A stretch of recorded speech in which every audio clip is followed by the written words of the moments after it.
We're going to start with some opening remarks from the county manager. He'll pass it off to Dr. Silvernail, the public health director. Then from Pitt County Emergency Management. And then we will go in this order. Medical partners, educational partners, municipal partners, and then finally judicial and anyone else that's here as well too. So we'll start it off with some opening remarks from Pitt County Manager Scott Elliott. Thank you. Good afternoon. I'd like to welcome everybody and thank you for coming. We have a wide variety of agencies here represented, both elected officials, appointed officials, and otherwise.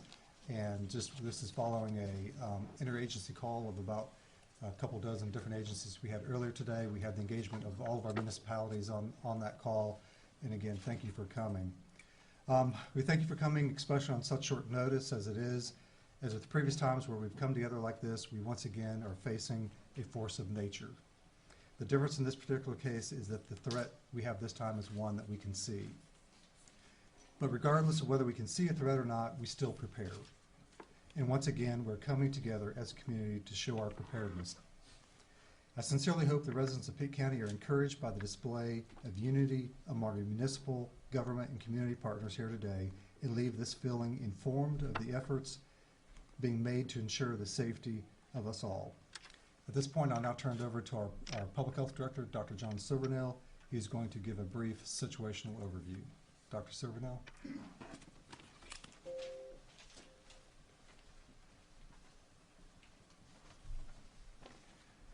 Good afternoon, ladies and gentlemen.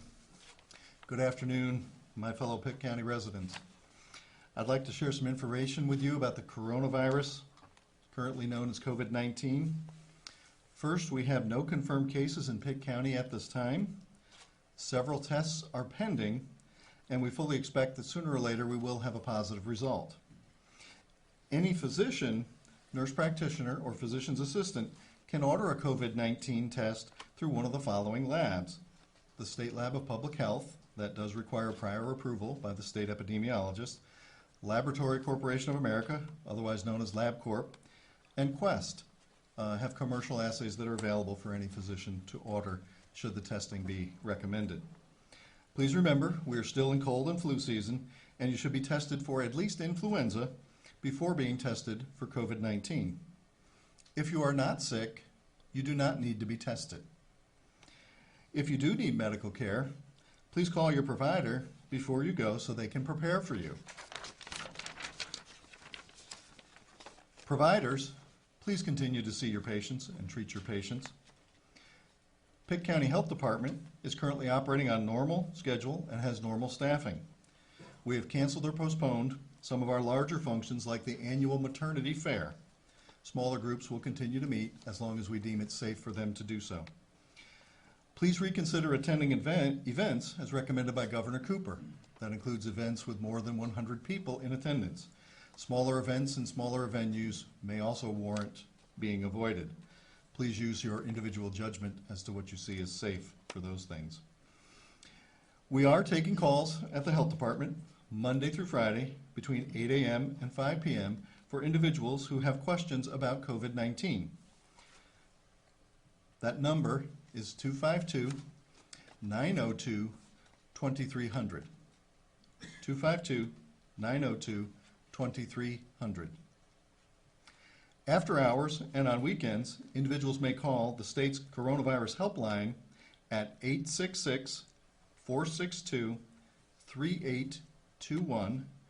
That's 866-462-3821. As a reminder, 80% of people who get this infection will likely have mild to moderate illness. Most children and young adults will do well with this infection. The elderly and those with underlying medical problems may have a more severe infection. Please wash your hands, cover your cough, and stay home if you are sick. For more information, please visit our dedicated coronavirus information webpage at www.pittcountync.gov/coronavirus. And Mike, I'm happy to take questions, or do you want to move on? Thank you.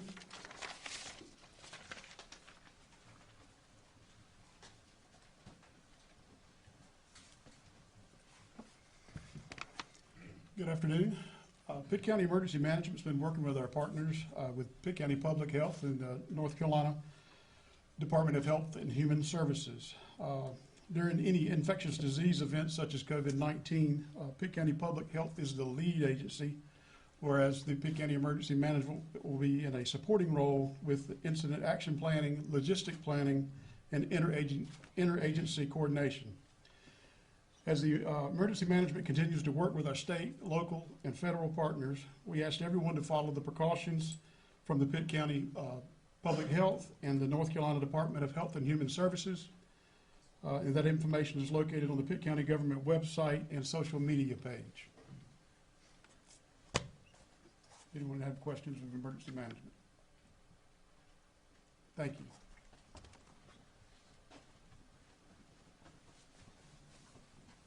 Okay, as mentioned earlier, we're going to be moving on to our medical partners now. So I believe we have representatives here from Vidant.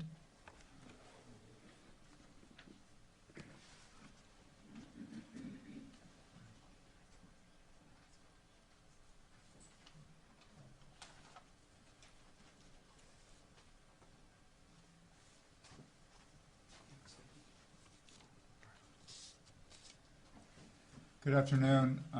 Dr. Stacy and I were just going to give a quick update for the work that we've been doing in partnership with Brody School of Medicine and Vidant Health.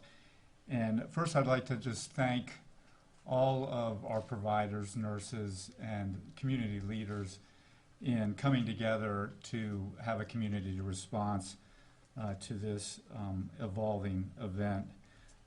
ECU and Vidant have been working together and continue to prepare for the possibility of COVID-19 in Eastern North Carolina. We're doing that work in preparation with state officials, other health systems across the state, and local leaders, including Pitt County Public Health and other official agencies.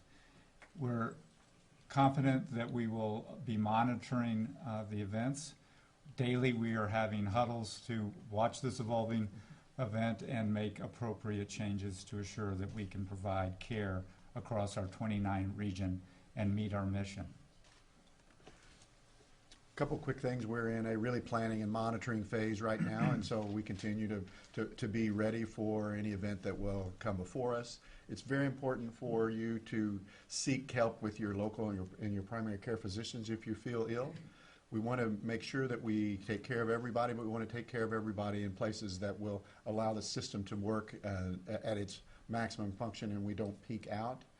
It's better for you to see your primary care physician than to come to the emergency department.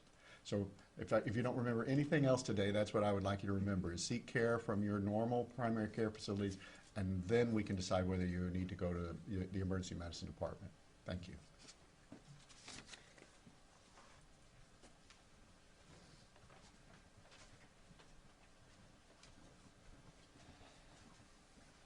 Moving on now, we're going to our educational partners, and I believe we have representatives from both Pitt County, or from Pitt County Schools, Pitt Community College, and I think also ECU as well.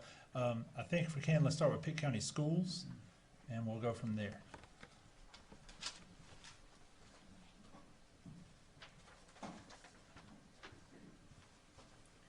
Good afternoon. Pitt County Schools has been and will continue to respond to the growing concerns of COVID-19. The well-being of our students and staff and the community is always at the forefront of what we're planning. At this time, we are using the recommendations of the CDC, the State Department of Health and Human Services, our local health department, and Pitt County Schools is opened. As always, as you've heard, those decisions are changing sometimes hourly. But at this point, we are open and will continue to stay open. What we are doing to get ready just in case.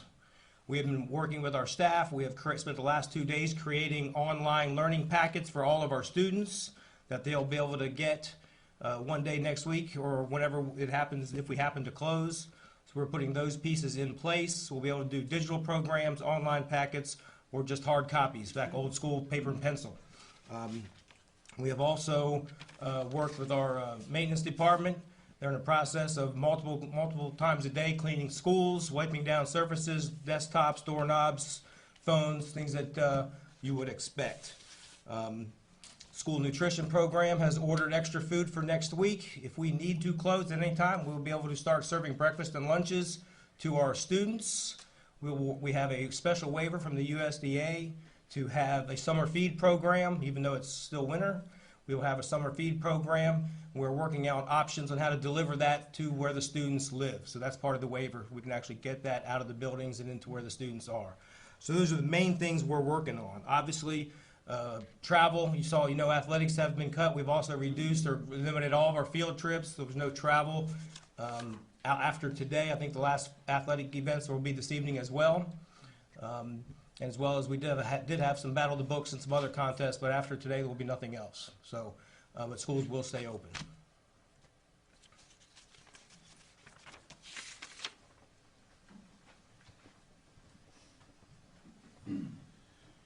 Keeping on with educational partners, now we have Pitt Community College.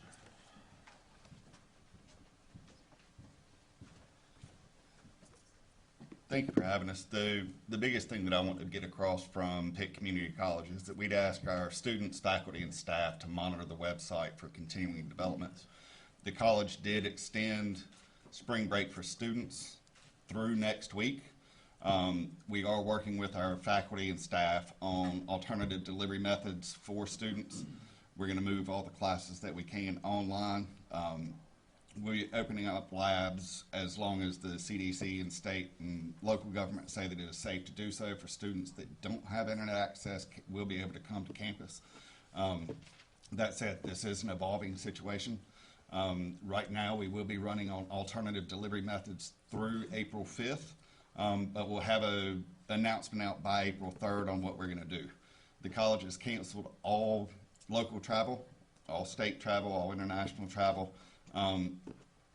In addition to that, we have canceled all meetings, all extracurricular activities, and athletics. So we're just going to continue to monitor. We're working with our partners, and we'll go from there.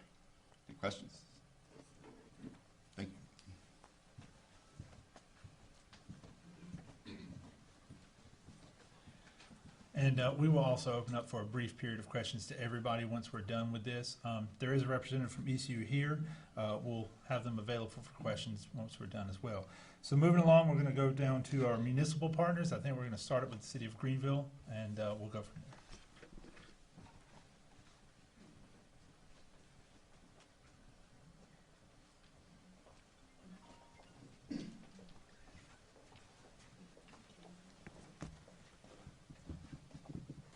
Good afternoon. On behalf of the City of Greenville, I want to assure to everyone that our top priority is and always will be the safety and security of our community. City officials are taking the spread of the COVID-19 virus very serious, and we're working closely with Pitt County and other local partners in monitoring the situation. While there have been some changes to city programming and events, all necessary arrangements are being made to ensure that all the City of Greenville's essential services are provided during the evolving situation. I want to provide you with some of the changes that have been made to limit the spread of the virus and other diseases. All residents are being encouraged to conduct business with the city by utilizing our numerous online features available at greenvillenc.gov or by calling the city's offices during normal business hours, which is Monday through Friday from 8 a.m. to 5 p.m. And that phone number is 252-329-2489. We've worked very hard over the past couple of years to make conducting city business online easier. And this is a good time to take advantage of services such as online payments, our online building permitting tool, and our City Compass app for reporting issues in our community. Additionally, all city recreation and parks programs are suspended until at least Monday, April 6th. Staff will take this time to evaluate the programs and follow up with the participants with more information in the coming days. City facilities, vehicles, and transit buses will also be disinfected multiple times a day to limit the spread of germs. All employees, residents, and visitors who enter city facilities are being encouraged to wash their hands through additional signage. The city is also working with local event organizers to evaluate upcoming special events, and some have already been postponed or canceled. Announcements about such changes to events not organized by the city will be shared by the organizers of those events. The City of Greenville remains committed to providing all essential services, and we will work to restore other programming as soon as possible. Until that time, we ask that our residents remain patient and continue to follow the guidelines established by the Center for Disease Control and Prevention and your local governments. Thank you.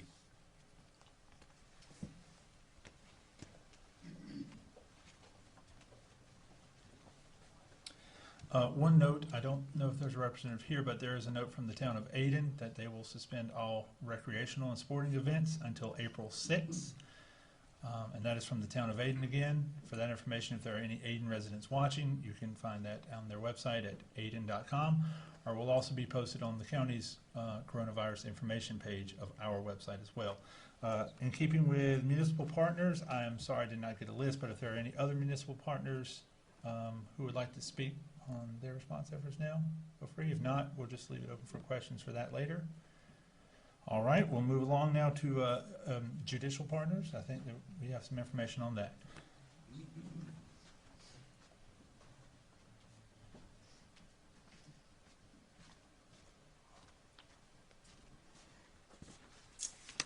Good afternoon. I'm Marvin Blunt, the senior resident Superior Court judge from here in Pitt County. I'm joined by our Chief District Court Judge, Galen Brady.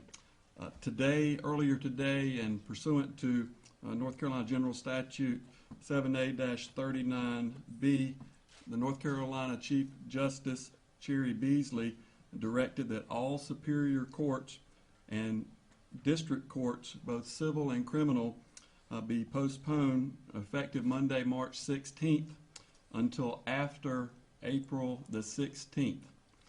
Now that means that here in Pitt County there will be no superior court and limited district court activities. Judge Brady will address the district court activities.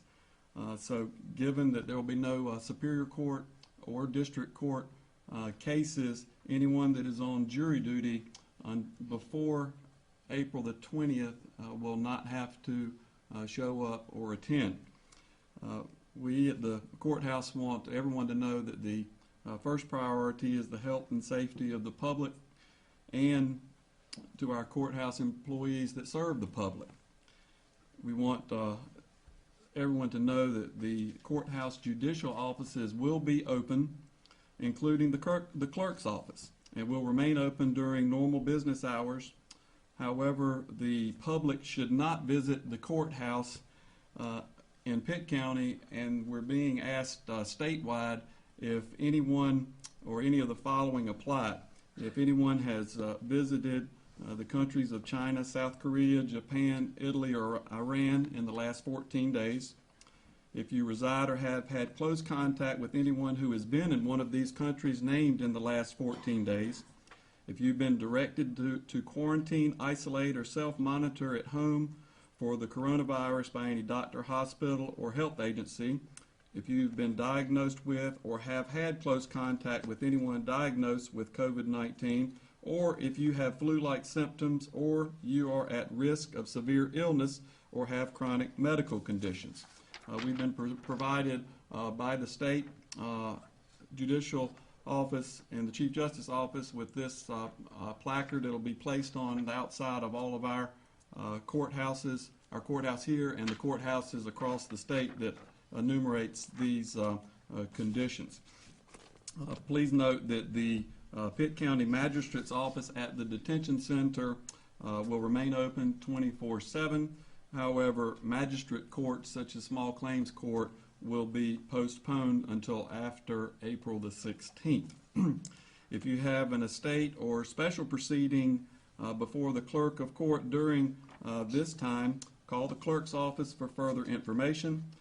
Parties with cases set during the next 30 days are encouraged to consult with their attorney, and those without an attorney may call the clerk's office at 252-695-7100. Thank you, and I'll turn it over to Judge Brady regarding the district court matters.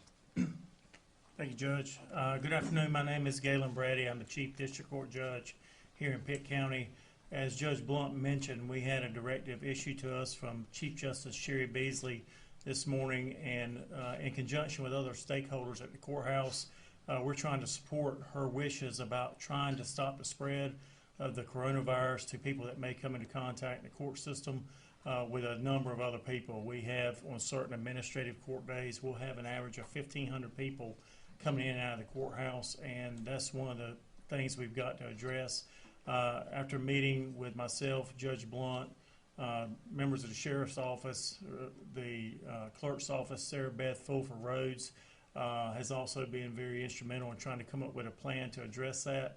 There will still be a skeleton number of cases handled in district court, things where the due process and Constitution requires that we have hearings within a certain period of time, such as returns when children are taken out of homes, returns on when children are placed in detention. We also have bond hearings that are required for certain types of cases. Probation violators will have their cases handled. We'll also be having a very limited traffic session for attorney-only cases every day from 10 to 11:30. And the reason we're just limited to attorneys is just to try to control the flow of people coming to that courthouse. And that's our main goal. And we're going to have a judge either present or on call every day to address emergencies, to try to make sure the people in the event of emergencies are going to be served. I myself will be going. I might be in a bubble suit, but I'm going to be going up there also. So we're going to do the best we can to address the public and take care of everybody. And I encourage everybody to be safe. If you have any symptoms, like Judge Blunt said, another category is people 65 or older, people with diabetes or heart disease, on that category, stay home. We'll take care of you. We'll make sure you're not going to have any issue. And people who don't have attorneys, they should be receiving notice from the clerk's office, so they can be looking out for that at their new court dates. Thank you.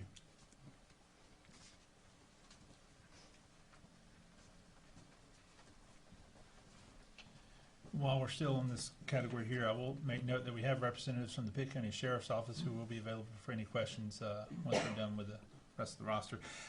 Moving on, then we got a couple of speakers that I'm aware of still. We're going to talk with utilities and then some economic impact. So we'll now turn it over to Greenville Utilities.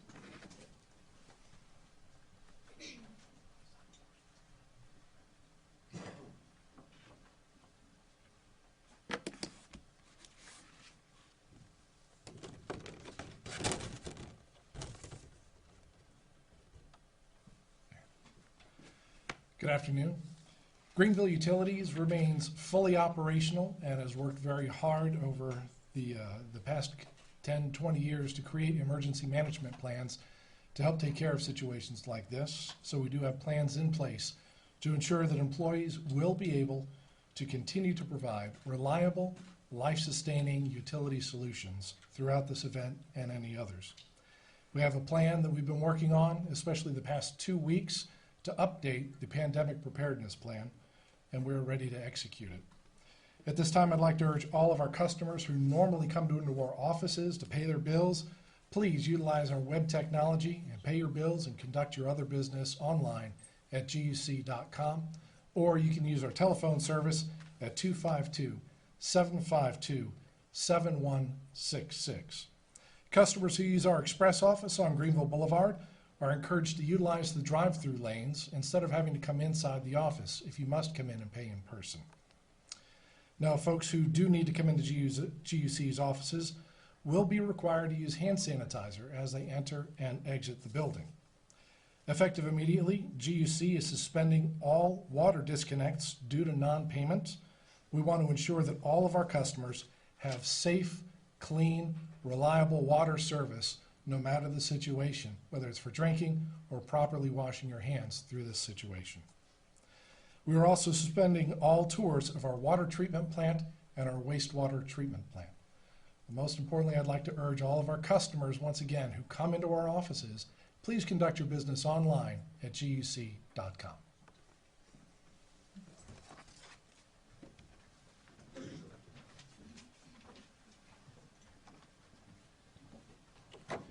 I'm actually going to leave this up here in case anybody did not get this earlier, so we can get a shot of that.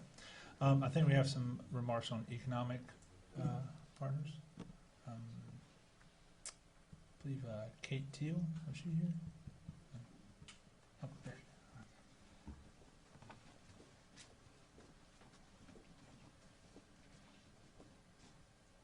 Good afternoon. On behalf of the Chamber of Commerce in Greenville and Pitt County, we have postponed our Power Luncheon featuring House Speaker Tim Moore. The Power Luncheon in person had exceeded 100 registrants, and so we've turned this into a roundtable discussion where we'll still welcome the Speaker of the House for a smaller discussion and broadcast that via our website. In addition, we have canceled our Grow Local program, which was designed to host 3,500 middle and high school students in over 100 local businesses. So to limit any interaction that these students may have with local businesses, that was scheduled the last week of March. I know that the Chamber remains an advocate for our local businesses, and if there's anything that we can do to assist local businesses and our community partners, please feel free to reach out to our office at any time and consider us a resource for information as we share that via our website and social media channels.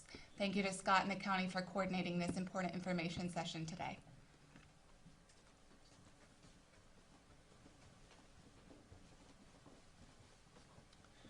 That's all we have signed up right now on the agenda. I don't know if there's anybody, any representatives that were not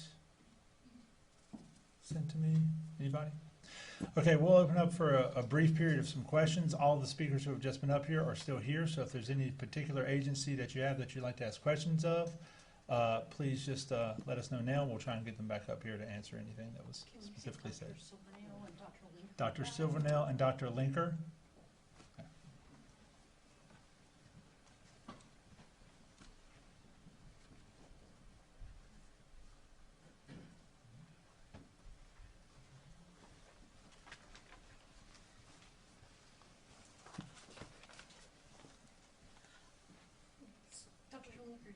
That school is still open. Today's Friday, so you plan to be operational on Monday. Correct. Okay. Just literally 15 or 20 minutes before this meeting started, I was on the phone with Department of Health and Human Services, along with the governor's office, who have just been sharing information from the Center for Disease Control that shared that closing schools isn't always the best method. They have some documentation to show from that. We're reviewing that information. I'm sure Dr. Silvernail has seen that as well. But we're using the experts' lead on this. We had heard that the school system had sent a survey out to parents. Correct. It's going home today, yes. It's going home today, so you haven't received any response. The high schools and middle schools, most of them, and even some of the older elementary schools completed that in school. Mm-hmm. The idea there, and the younger elementary students who are taking that home so we can get that information, the idea there is so we can determine exactly how many students have some sort of internet access at home, so they can do some work at home, whether that's some of the programs we